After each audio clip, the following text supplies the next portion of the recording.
really well, really quickly, and I wasn't responsible for those really. They were the general surgery side of things, and they were the things that were going to kill her immediately. And then she had some other injuries which were, and without sort of specifying the goriness, were things that were going to change her life forever rather than kill her immediately, and that's probably more what Mark and I were involved in. And so although I kind of orchestrated her care, I wasn't responsible for every bit of it by any means. And in fact, although Catherine thinks this was her first time in proper print, it wasn't actually. So the first time she's properly been in print was an article that Mark and I wrote about Catherine. So she's actually been published already in a perhaps slightly less glamorous way in a book called Trauma, which people who don't get out much read. And, that was all about her feet, really, which is particularly my area of interest. And I'm interested in the rest of Catherine, but her feet are particularly interesting. And so Mark worked for me, Mark now works with me. Mark was a lot cleverer than me then and put these clever kind of external frame things on Catherine's legs, which I'd never done before, and to be fair, I don't think he'd ever done before either. We made it up. And that's what really good surgeons sometimes have to do when you're presented with situations that are really kind of esoteric and weird. But that was actually only really the beginning of our story, because Catherine was then unconscious for a long time on intensive care. And when she started to come round and we realised that she was pretty bloody articulate, and she couldn't really quite be treated like everyone else, because if we treated her like everyone else, she bit us.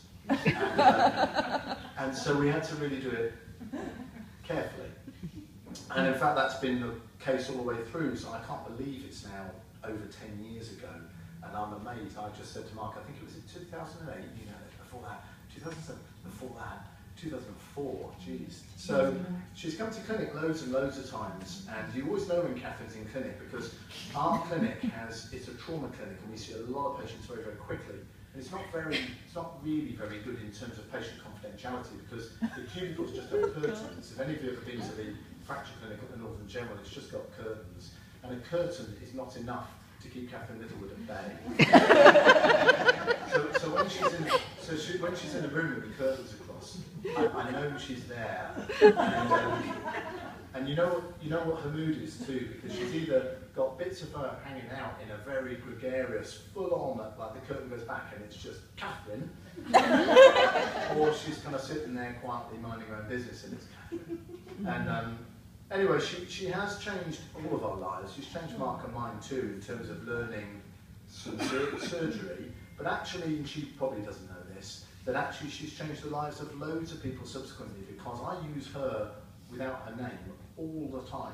When we get patients into who are multiply injured or minorly injured, who have got profound mental health problems and who have usually tried to commit suicide in unsuccessful ways, but often in life-changing ways, I always use Catherine to say that you never know next month what that person is going to be like, and you've just got to treat them just like you would everyone else, because next month they could change the lives of everybody by being flipping mental.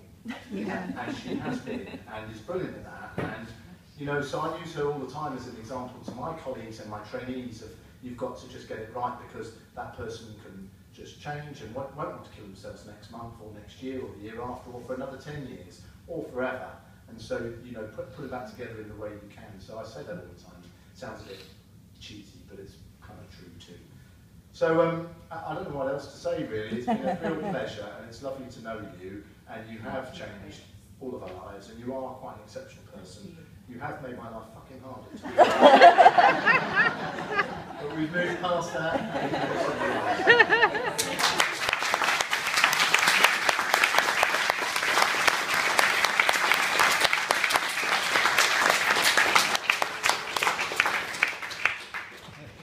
Do you know what I forgot, guys? I forgot to tell you what the book's about, didn't I?